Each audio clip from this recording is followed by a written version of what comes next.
¿Esto qué es? Bueno, porque yo antes solamente daba formación de exportación, ahora doy de internacionalización y sigo dando lo mismo, ¿no? ¿Qué es esto? Entonces, ¿qué diferencia hay entre exportar e internacionalizarse? Alicia, tú que eres una experta. Es un paso más, ¿no? Es un paso más de alguna manera. Yo lo relaciono más cuando ya te planteas pues, poner una delegación, una oficina comercial y a partir de ahí, pues claro, las secretarías, etc. Yo eso a mi percepción. Pues sí, efectivamente, va un poco, va por ahí, ¿no? Es un paso más, supone un paso un poquito más complejo y básicamente lo que supone en muchos casos, pues un proceso como el que en su día os conté que viví en algunas empresas, pues que empezábamos a exportar.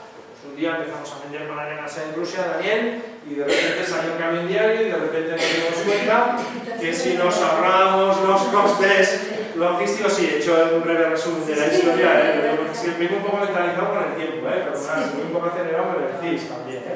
Entonces, pues bueno, quiero decir, un día te das cuenta que si analizas pues, los costes que estás invirtiendo en la logística, pues te sale a cuenta coger tu fabriquita y mandarla para allí, ¿de acuerdo?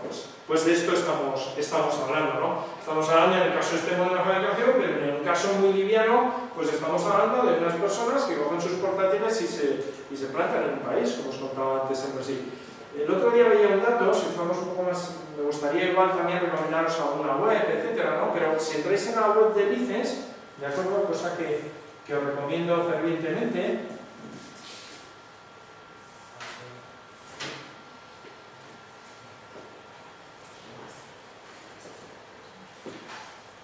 Y os ponéis a investigar pues, en una zona tremendamente interesante. Esta es la web del Instituto de Comercio Exterior, ¿de acuerdo? Es un organismo pues, bueno, del Ministerio de Industria y Economía.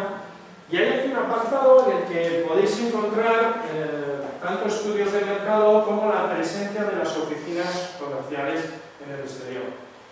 Si entráis por aquí, entráis a ver.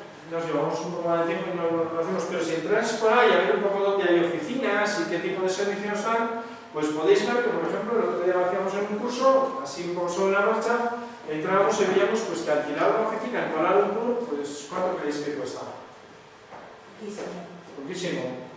250 euros, igual lo mismo que te puede costar pues, un despacho ahora mismo del centro de Zaragoza. Bueno, pues eso lo tenemos tan al alcance como no necesariamente acudir a un intermediario inmobiliario de allí de Kuala Lumpur, que no sé exactamente, no me digáis exactamente cómo el idioma hablan o cómo que está en aquello, pero es tan sencillo como llamar a la oficina comercial que hay ahí de España, algo parecido a lo que estuve haciendo yo, ¿verdad? En la Embajada de Ecuador, decirles, oye, me he enterado, ponéis en la página Lices que tenéis un centro de negocios y que entre otros servicios pues ofrecéis incluso el de pues, alquilar un espacio, ¿no? Independientemente de que allí esté o no, en la costa de que como ya os ha recomendado Alicia, pues os puede proveer otro tipo de servicios. Bueno, pues así de sencillo, ¿no? Y un poco a ese nivel de costes, ¿de acuerdo?